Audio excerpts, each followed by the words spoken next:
નહીં ના એમને કહો છો સાહેબ, એટલા માટે એમને કહો છો ને તો કે પાણી ચૂકાશે તાર મહિના પછી અમે હવે એ મકાન સહાય માટે ક્યારે આવશે? ઘર વખરી નહીં મળી? ઉપર ચેક કરાવરાયું? રડવા હજી નથી મળ્યું. કોઈ point નથી. પહેલા જો અને બીજી વસ્તુ પહેલા તમે જ બધા વિરોધ કરતા હતા કે ભાઈ અમારા ગામનો સર્વે ના કરશો, અમારો ગામનો સર્વે ના કરશો. કોઈ બધાએ ના, નથી કોઈ કર્યું. તમારા રાઇટિંગમાં આપેલું. ના. વાંધો નહીં, હું લઈ લઉં છું હા. તાલુકા વિકાસ અધિકારીને એના માટે મળતા આવો. અને કારણ કે સર્વે વાળું જે છે એ બધું તાલુકા વિકાસ અધિકારીનું હોય. હા. આ તમારી જે રજૂઆત છે એ હું પાછો રાઇટિંગમાં જે આપી દઈશ. હા. સાહેબ હવે 15 દાડા તો નિશાળમાં રહ્યા હવે.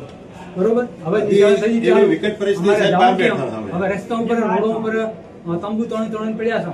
હવે તો કંટાળ્યા, રાતે જીવડો ખાઈ જાય.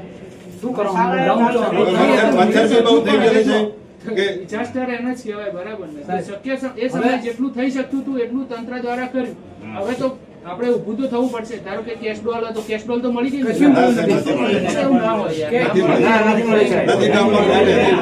તમે એકવાર એકાઉન્ટ ચેક કરે? આપણે એકાઉન્ટ હતી તો આ લોકોના ખાતા બધા તૈયાર થાય છે હજી. હા, તો હું તમે જો એ કેસ્ટોલ તો મળશે, કેસ્ટોલ તો તમે મળશે. અરજી ના કરો. તમે હવે તો અમને એમ થાય છે કે અમે બાળ બચ્ચો લઈને તાલુકામાં આવવાના, તમે અમને રૂમમાં સંભળાવો. અમારું કરવું શું થાય? તમે એકવાર તાલુકા પંચાયતમાં જાઓ, જુઓ, પછી તમે કહો. એમની માટે સટ્ટે ના કહેશો. અમે થાકી ગયા હવે. પણ આ મકાનો માટે છે, નહીં, મકાનો. મકાનોનું તો કેવું હોય કે જો પાણી ભરાઈ જે ગયું, ડૂબમાં છે ને એનું સર્વે જ નથી થયું, સાહેબ. નહીં, નહીં, ડૂબમાં હોય એનો સર્વે કરવાનો જરૂર નહીં. તમને કેશ ડોલ મળી ગઈ, પછી ધારો કે પાણી છે તો એને ઘર વખરી કેસ બોલી નહીં મળે કે ગઈ ઘરવાળી નહીં મળે. પ્રોસેસમાં હા. એકાઉન્ટમાં જમા સર્વે થશે. સિવાયનો તમે કોઈ અધિકાર ઉપર- અમારા સરપંચ સાહેબને મળ્યો નથી. સર્વે સિવાય નો. નહીં, તમે ઉપર તાલુકા પંચાયતમાં જાઓ અને ત્યાં ખાતરી કરાવી લો એક વખત.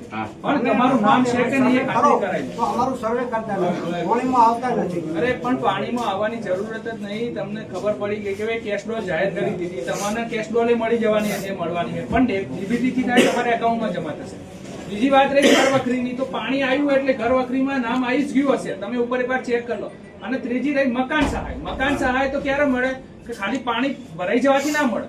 મકાનને નુકસાન થઈ જાય એટલે તમારું પાણી ઉતરે, તમારું મકાન પડી જાય તો કેટલા ટકા નુકસાન થયું? સાહેબ જો કે મકાન ઢાળિયું નહીં, એ તો ઉતરે પછી આવે ને, અત્યારે ના થઈ શકે ને. સાહેબ ઢાળિયું પડી ગયું તો નથી ના, લગતા. ઢાળિયું ના મળે. રસોડું નથી રહેણાંક લગતા. મકાન હોવું જોઈએ. રહેણાંક. માટ નથી લગતા.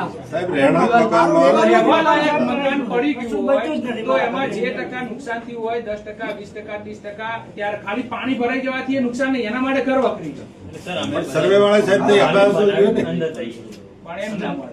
બધાયની તો એવી પણ ના હોય પણ એ તો હવે જેની આકારણી હોય ને, તમે જો, જેની આકારણી હોય ને એને જ તમને મળે. મારી આકારણી જે મળશે. તમે ઉપર એક વાર તપાસ કરાવો, મળશે.